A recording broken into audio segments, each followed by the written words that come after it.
Olá! Hoje a gente mergulha num assunto ahn, bem importante e complexo da traumatologia, as fraturas do joelho, focando na rótula e no fêmur distal. A gente está com um material super detalhado aqui que foi preparado pelo Júlio e parece ótimo para quem precisa saber isso para uma prova, né? Exatamente.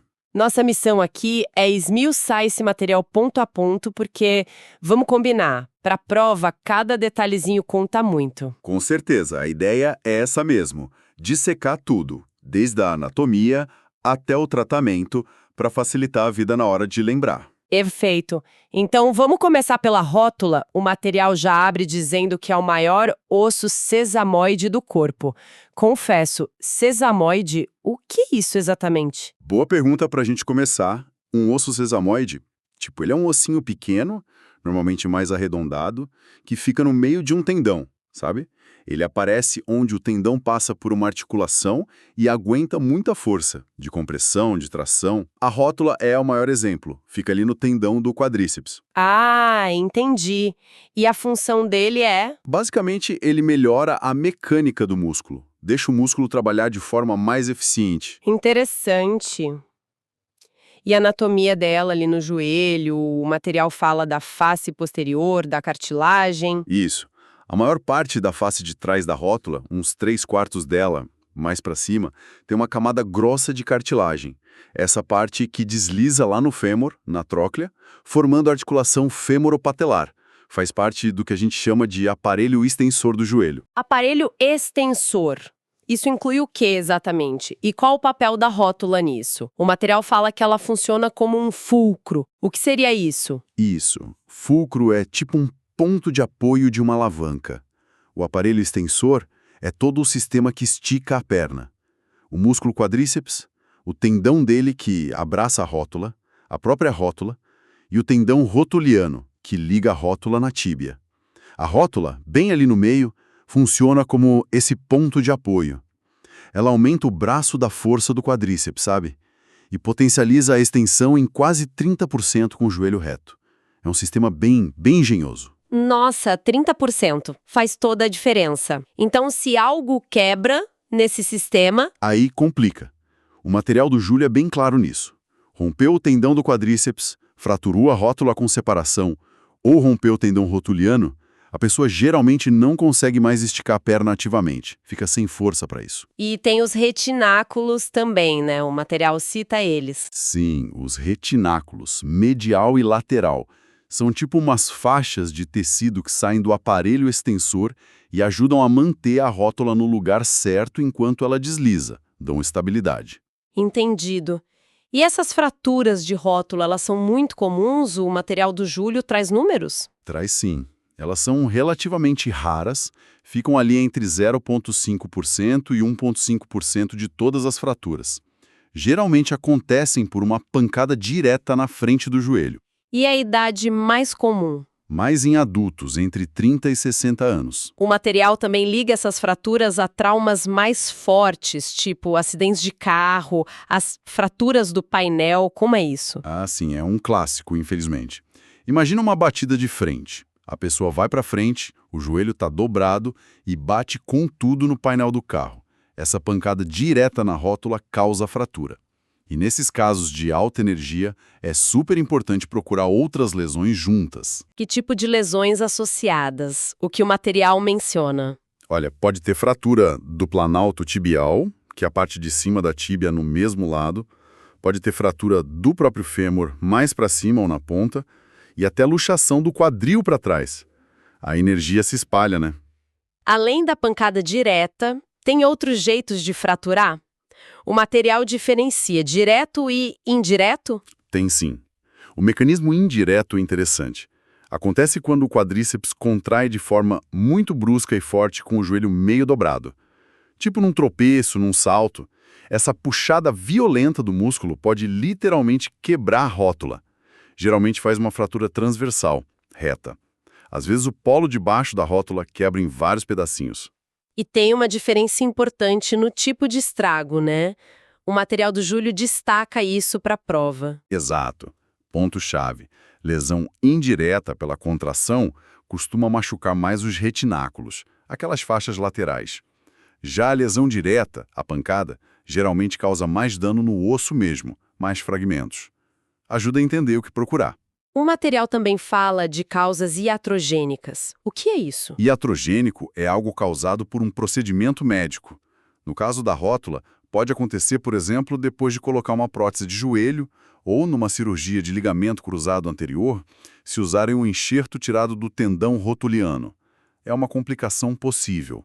Entendi. E na prática, como o paciente chega? Quais os sintomas de uma fratura de rótula? O clássico é dor bem ali na frente do joelho, muito inchaço e quase sempre é artrose, que é sangue dentro da articulação.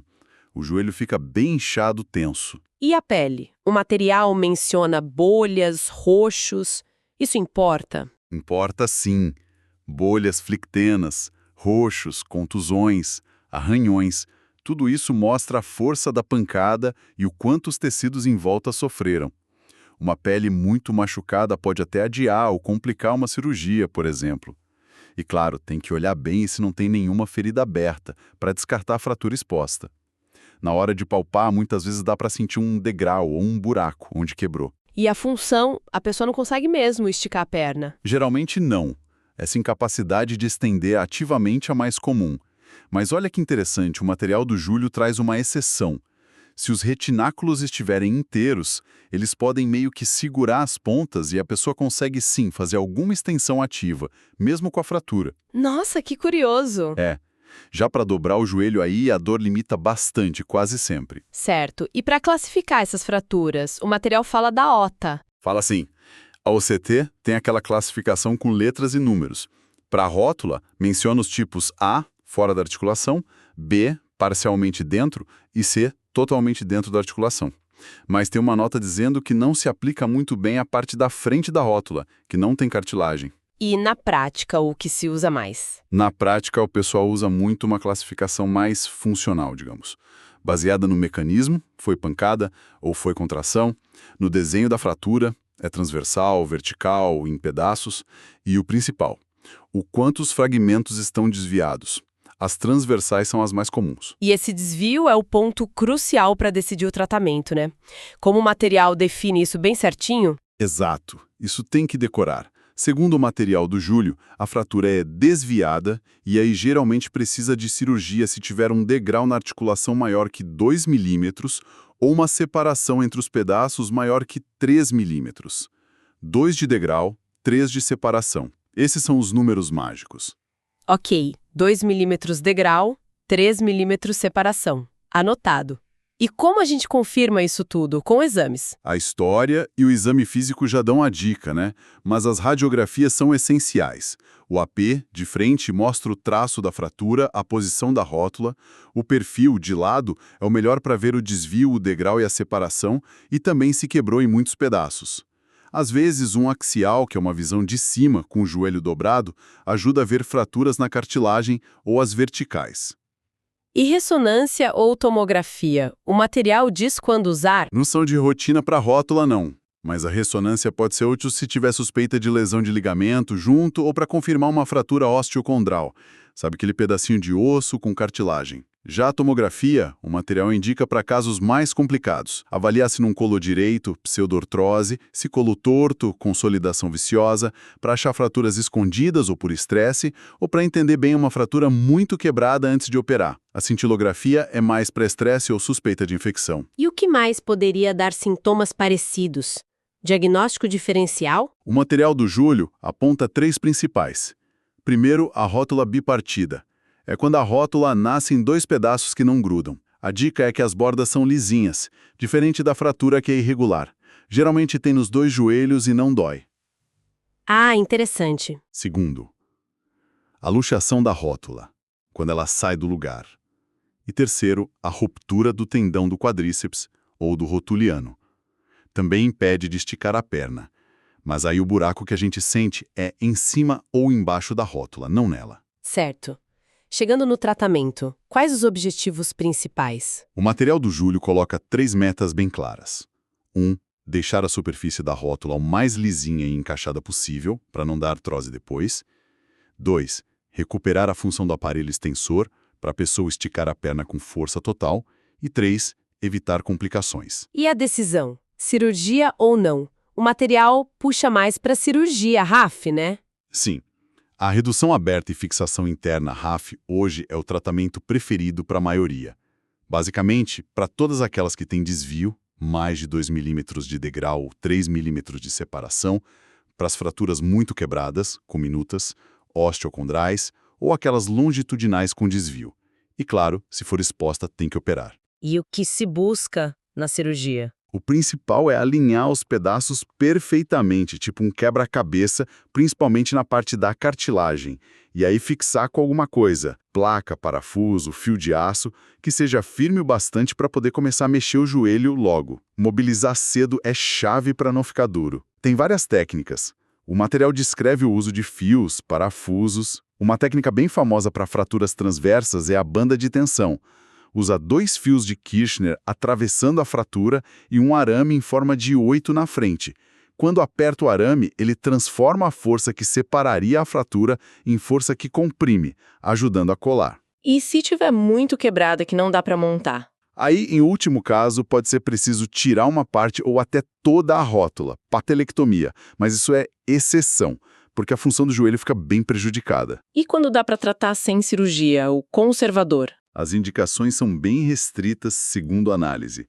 Só para fraturas sem desvio nenhum, naqueles critérios de 2 milímetros, 3 milímetros, com o aparelho extensor funcionando, a pessoa consegue esticar a perna, e em pacientes que têm muitos problemas de saúde e não aguentariam uma cirurgia. E com mais tratamento sem cirurgia? E a questão de poder pisar no chão, o material detalha isso, né? Imobiliza o joelho reto, com gesso ou tala, por umas 4 a 6 semanas. Sobre pisar, tem um detalhe importante no material. Se a fratura for longitudinal ou vertical, geralmente pode pisar com peso total, porque não tende a sair do lugar. Mas se for transversal, mesmo sem desvio, o recomendado é pisar com menos peso ou nem pisar no começo, porque a força do quadríceps ao andar poderia separar os fragmentos. E enquanto está imobilizado, tem que mexer o tornozelo e o quadril para não travar tudo. Ótimo, bem completo. Agora, vamos mudar o foco para o outro tema do material do Júlio. As fraturas do fêmur distal. Essas parecem ser bem sérias também. Com certeza.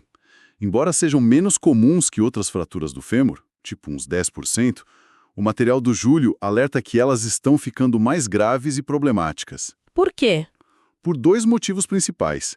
Primeiro, o aumento dos acidentes graves, de alta energia, e segundo, o envelhecimento da população que traz junto mais casos de osteoporose. O material até define osteoporose. Sim, define como a perda de massa óssea que deixa o osso mais fraco, mais poroso, aí qualquer tombinho pode causar uma fratura grave.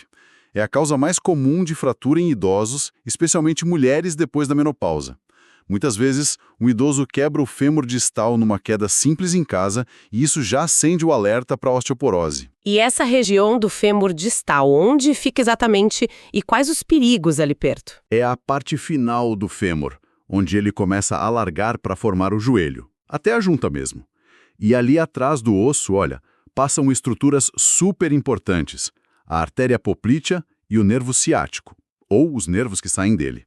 Se a fratura desvia muito, o risco de machucar esses nervos ou a artéria é bem alto. E uma lesão na artéria poplítea é uma emergência gravíssima, pode levar até a perda da perna. Em jovens, ainda tem a cartilagem de crescimento ali para complicar. Nossa, tenso. O material cita um quadrilátero de Haim. Para que serve isso? É um jeito de padronizar o que a gente chama de fêmur distal, para classificar. A técnica é assim: mede a largura maior dos côndilos, aquelas bolas do fêmur no joelho, no raio-x de frente. Aí pega essa medida e projeta para cima, a partir da linha da articulação. Forma um quadrado. Tudo que está dentro desse quadrado é considerado fêmur distal pela classificação AO. Ajuda a separar o que é distal do que é da diáfise, o meio do osso. Falando em classificação, a AO parece ser a principal aqui também. Como ela funciona para o fêmur distal? Sim, a AO é o padrão. O código para o fêmur distal sempre começa com 33. O 3 é fêmur, outro 3 é segmento distal, aí vem uma letra. A, se a fratura é extra-articular, não entra na junta. B, se é articular parcial, entra na junta, mas só um lado está solto. E C, se é articular completa, a junta está toda quebrada e separada do resto do osso. Depois ainda vem números para detalhar mais, se é simples, se está muito quebrada. Por exemplo, 33A1 é uma fratura simples fora da articulação. É tipo um RG da fratura. Entendi a lógica, bem organizado. E como o paciente com uma fratura dessas se apresenta? Deve ser bem visível, né? Normalmente sim. O material descreve os sinais clássicos. A perna pode parecer mais curta, tem um inchaço enorme no joelho, dá para ver que está torto, fora do eixo, e a pessoa não consegue mexer nem apoiar o pé no chão de jeito nenhum. Dor intensa, claro. Na hora de avaliar esse paciente, qual a prioridade número 1 segundo o material? A prioridade máxima, que o material do Júlio bate muito na tecla, é checar se os vasos sanguíneos e os nervos estão funcionando. Aquela história da artéria poplítea. Se ela for lesada e não perceberem rápido, falta sangue na perna e pode necrosar tudo. Isso é crítico, né? Precisa avaliar na hora. E como se faz essa avaliação? Primeiro, exame físico cuidadoso. Sentir os pulsos lá no pé, pedioso, tibial posterior, ver a cor, a temperatura, se o sangue volta rápido quando aperta a unha, enchimento capilar, se o pulso está fraco ou ausente, o pé está pálido, frio. Aí o sinal de alerta está ligado. O material cita a arteriografia, que é um raio-x com contraste na artéria, como o exame ideal para ver se tem lesão, mas o ecodoppler também ajuda e é menos invasivo. E junto com isso, testar a sensibilidade e a força do pé e tornozelo, para ver os nervos. E claro, olhar bem a pele. Saber como era a função do paciente antes da fratura também ajuda a planejar o tratamento. E os exames de imagem? Raio-X? Raio-X de frente, AP, e de lado, perfil, são básicos, mas o material do Júlio faz uma ressalva importante.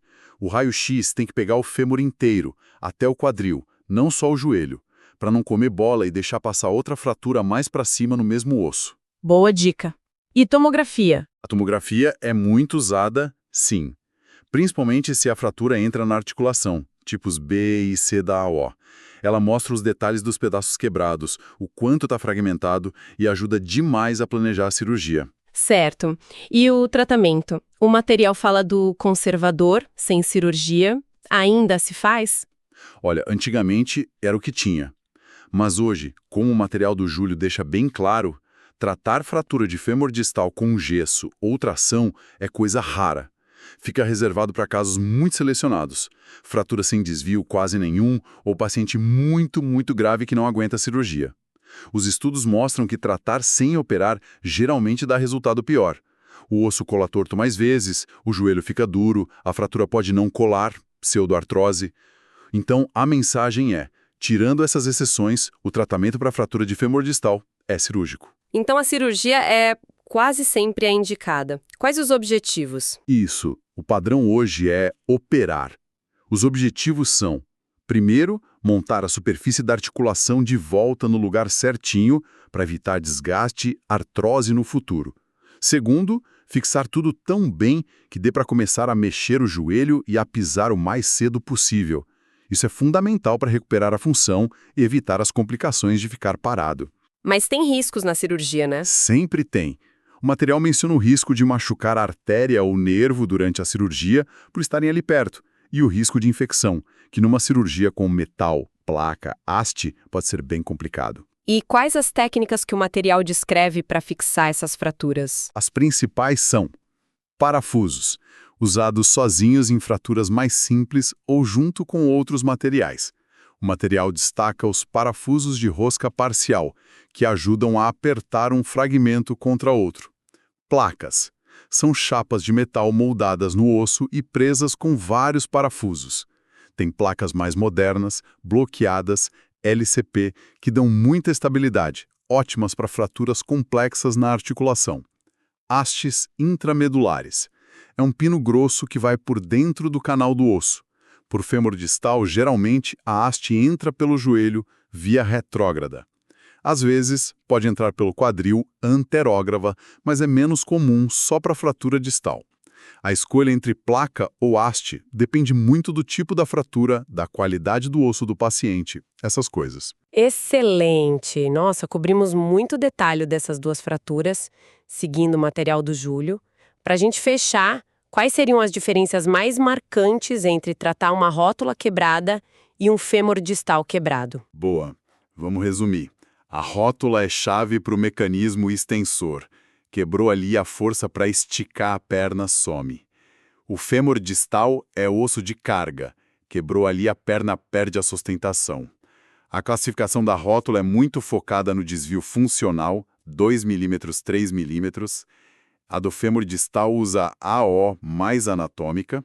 O risco de lesão em nervo e artéria é muito maior e mais urgente no fêmur distal, e o tratamento sem cirurgia é ainda mais raro no fêmur distal do que na rótula. Então, o que tudo isso significa? Que apesar das duas serem no joelho, a forma de pensar o diagnóstico, as prioridades no tratamento, os riscos, são bem diferentes. Fica claro, então, que a atenção aos detalhes que a gente discutiu, baseada no material do Júlio, é fundamental para quem está se preparando para a prova. Critérios de classificação, quando operar ou não, detalhes como o quadrilátero de Rain, a função dos retináculos, os riscos específicos, tem que estar tudo na ponta da língua. Exatamente. A profundidade que o Júlio colocou no material reflete isso. A complexidade do joelho exige esse conhecimento detalhado. Para terminar, uma coisa que ficou martelando aqui com a história da osteoporose e dos acidentes mais graves. Pensando nesse cenário, né? População envelhecendo, traumas mais violentos. Como você acha que as estratégias para prevenir e tratar essas fraturas complexas do joelho podem evoluir no futuro? Ótima pergunta para a gente pensar. Talvez a gente veja mais foco na prevenção e tratamento da osteoporose mesmo, né? E na cirurgia, talvez materiais melhores, técnicas menos invasivas, quem sabe até tratamentos mais personalizados para cada tipo de fratura e paciente. É um campo sempre em evolução. Fica aí a reflexão. Bom, com isso a gente encerra essa análise detalhada. Esperamos que essa exploração do material do Júlio sobre fraturas da rótula e do fêmur distal tenha sido útil. Obrigada pela companhia e até a próxima. Valeu, até a próxima.